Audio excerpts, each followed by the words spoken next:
Professor doctor Rafi الدین ہاشمی صاحب یہاں موجود ہیں. میں ان سے ملتمس ہوں کہ وہ یہاں اسٹیج پر تشریف لائیں اور اس نظم کے حوالے سے ہماری رہنمائی فرمائیں. بسم اللہ الرحمن الرحیم. نحمدہ و نصلی علی رسول الکریم. حاضرین، سامعین اور سامعات، جیسا کہ آپ کو معلوم ہے کہ آج کی گفتگو کا موضوع علامہ اقبال کی ایک طویل نظم خضر راہ ہے. یوں تو علامہ اقبال کی ساری ہی طویل نظمیں بقول مولوی عبدالحق ظاہری اور معنوی دونوں حیثیتوں سے ان کی شاعری کے بہترین نمونے ہیں، اور ان میں اقبال کی شاعری کی تمام خصوصیات پائی جاتی ہیں.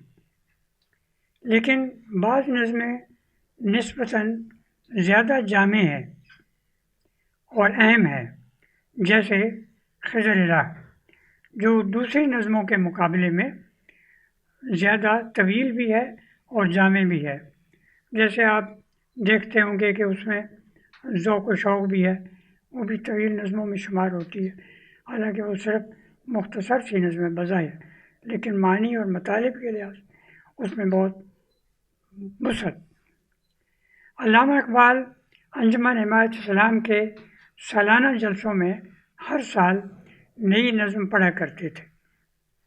اس کا آغاز 1900 میں نالے یتیم سے ہوا. 4 برس میں 4 نظمیں پڑھی گئیں. 1901، پھر 2، پھر 3، پھر 4.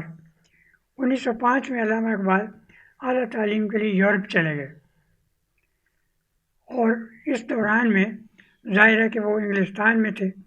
واپس جب آئے 1908 میں، تو پھر یہ نظمیں پڑھنے کا سلسلہ جاری ہوا. نظمیں ہر سال پڑھی جاتی رہی. 1922 میں خضر راہ علامہ اقبال نے انجمن کے جلسے میں پڑھ کر سنائی. یہ جلسہ 16 اپریل 1922 کو ہوا تھا. اس میں غلام رسول میر جو اس جلسے میں موجود تھے، ان کا بیان ہے کہ تقریباً 20,000 لوگ اس میں موجود ہوں گے. اب اس زمانے میں آپ دیکھیے کہ تھوڑی سی آبادی تھی لاہور کی، آج کے مقابلے میں شاید 10واں-15واں حصہ ہوگا. بہت کم تعداد تھی لوگوں کی، اور اسی طرح باہر سے آنا بھی بہت مشکل تھا. پھر بھی باہر سے بھی لوگ آتے تھے.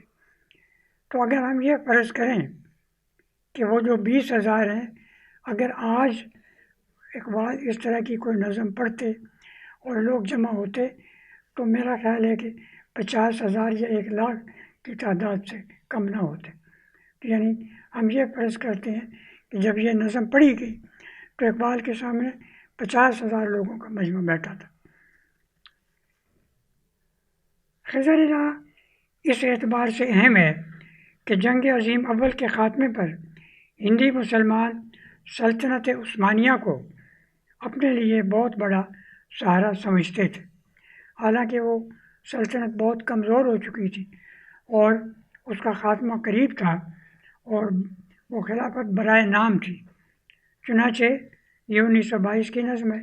تو 1924 میں مصطفیٰ کمال پاشا نے خلافت کے خاتمے کا اعلان کر دیا. کچھ عرصہ قبل عدم تعاون اور ترک موالات کی تحریک بھی ناکام ہو چکی تھی، اور ہندوستان سے افغانستان جانے والے سینکڑوں خاندان واپسی پر تباہ و برباد ہو چکے تھے. انگریزوں نے ممالک عربیہ کو کئی ٹکڑوں میں تقسیم کر دیا. یہ جو موجودہ ممالک ہیں نا، پہلے تو یہ پورے ایک ہی سلطنت عثمانیہ کا حصہ تھے. پھر عراق کو الگ بنایا، شام کو الگ بنایا، جارڈن کو الگ بنایا، اور سعودی عرب کو الگ بنایا. تو ان الگ الگ ٹکڑے ٹکڑے کر دیا. اور بیت المقدس بھی مسلمانوں کے ہاتھ سے نکل گیا 1917 کا. علامہ اقبال نے اس پس منظر میں نہایت درد مندی سے اور سوز و گذار لہجے میں اپنے خیالات کا اظہار کیا، اور اس کے لیے حضرت خضر کے روایتی کردار کا سہارا لیا۔ حضرت خضر کو اللہ تعالیٰ نے عقل و دانش کی غیر معمولی صلاحیت عطا کی تھی، اسی لیے حضرت موسیٰ کو بھی دانش کی تعلیم حاصل کرنے کے لیے ان کے پاس بھیجا گیا۔ خضر سے شاعر کا سب سے پہلا سوال خود خضر کی شخصیت کے بارے میں ہے۔ خضر کے جواب سے اقبال کی بدویت پسندی ظاہر ہوتی ہے، یعنی اقبال نے پھر وہ کہا ہے کہ چھوڑ کر آبادیاں رہتا ہے تو وہ گویا اس سے یوں محسوس ہوتا ہے جیسے اقبال وہ جو ایک نقشہ کھینچ رہے ہیں اس کو بڑا پسند کر رہے ہیں اور اس کو چاہتے ہیں کہ اس طرح کی کیفیت ہو۔ پھر اقبال یہ کے بعد دیگرے خضر سے بہت سارے سوالات کرتے ہیں، زندگی کے بارے میں کہ زندگی کی حقیقت کیا ہے، اور سلطنت کے بارے میں، اور سرمایہ و محنت کے بارے میں، اور عالم اسلام کی صورتحال کے بارے میں۔ یہ 4-5 چیزیں چار پانچ ایسے موضوعات ہیں جن کے بارے میں وہ سوال کرتے ہیں۔ خضر کے جوابات غائب درجہ دانشمندانہ ہے۔ وہ تفصیلی جواب آپ نے نظم جب پڑھی گئی تو سنے، جب وہ کہتے ہیں کہ اپنی دنیا آپ پیدا کر اگر زندوں میں ہے، سر آدم ہے ضمیر کن فکا ہے زندگی، اور زندگانی کی حقیقت کو کن کے دل سے پوچھ، جوئے شیرو تیشو سنگے گرا ہے زندگی۔ اقبال ملوکیت کی مذمت کرتے ہیں، مغرب کے جمہوری نظام کو بھی وہ قیصریت ہی کی ایک شکل سمجھتے ہیں۔ ان کے نزدیک اصل حقیقت کچھ اور ہے، اور وہ حقیقت کیا ہے ایک شعر میں بیان کر دی: سربری زیبا فقط اس ذات بے ہمتا کو ہے، حکمراں ہے ایک وہی باقی بتان حاضری۔ پھر سرمایہ و محنت کی کشمکش کا تذکرہ ہے۔ اقبال بندہ مزدور کو دلاسا دیتے ہیں کہ سرمایہ دار ہیلہ گر کی چالیں ناکام ہونے والی ہیں، اور اب مشرق و مغرب میں تمہارا دور شروع ہونے والا ہے۔ آخری حصے میں دنیا اسلام کی صورتحال پر تبصرہ ہے اور نظم کا خاتمہ امید پر ہے۔ اقبال کو یقین کامل ہے کہ یورپی تہذیب کی خودکشی کے سبب دنیا کی امامت کا منصب خالی ہونے والا ہے۔ مسلمان اپنی خاکستر سے ایک جہان نو تخلیق کر کے اس منصب کو سنبھال سکتا ہے۔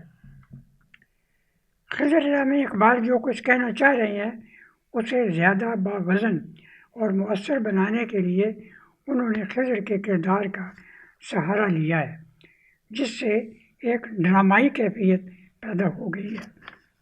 بحیثیت مجموعی نظم پر دھیما پن غالب ہے، اختتام بھی ناصحانہ ہے۔ اقبال نے سید سلیمان ندوی کے نام ایک خط میں وضاحت کی ہے کہ لہجے میں دھیمے پن اور بیان میں متانت کا سبب خضر کا وہ کردار ہے جس کا تصور ہم سورہ الکہف کے مطالعے سے حاصل کرتے ہیں۔ جہاں تک نظم کے محاسن شعری کا تعلق ہے، یہ کہنا ہی کافی ہوگا کہ خضر جملہ فنی محاسن سے مزین ہے۔ اس میں تشبیہیں بھی ہیں، استعارے بھی ہیں، تجلیس کی مختلف اقسام بھی ہیں، بہت ساری چیزیں۔ خضر جب شائع ہوئی تو مختلف حلقوں نے اس میں کشش محسوس کی۔ جب اقبال کہتے ہیں کہ اٹھ کے اب بزم جہاں کا اور ہی انداز ہے، تو بعض اصحاب نے اسے اشتراکیت کی تائید کے لیے ایک دلیل بنایا اور اس کا سلسلہ اکتوبر 1917 کے سرخ روسی انقلاب سے جوڑا، مگر علامہ اقبال نے ایڈیٹر زمیندار کو خط لکھ کر واضح کیا کہ میں اشتراکیت کو انسانی مسائل کے حل کا ذریعہ نہیں سمجھتا ہوں۔ مسائل خصوصاً اقتصادی امراض کا حل وہی کارگر ہے جو قرآن نے بتایا ہے۔ اقبال کہتے ہیں میں اسی پر اعتقاد رکھتا ہوں، کسی کو غلط فہمی نہیں ہونی چاہیے. یہ اس خط میں لکھا کہ بہت تفصیلی خط ہے, روزنامہ انقلاب میں چھپا. آخر میں پھر عرض کروں گا کہ خضر رضا میں اقبال کی شاعری کی تمام خصوصیات پائی جاتی ہیں, اور اگر قاری ان کے فکر کو سمجھنا چاہے تو خضر رضا کے مطالعے سے وہ پوری طرح فکر اقبال کو سمجھ سکتا ہے. بہت بہت شکریہ. میں ممنون ہوں کہ انہوں نے مجھے اقبال اکیڈمی میں بلا کر موقع دیا یہ اپنے خیالات پیش کرنے کا, بہت سے دوستوں کو سے ملنے کا, ان کی زیارت کرنے کا, ان کو دیکھنے کا. ما علینا الا البلاغ.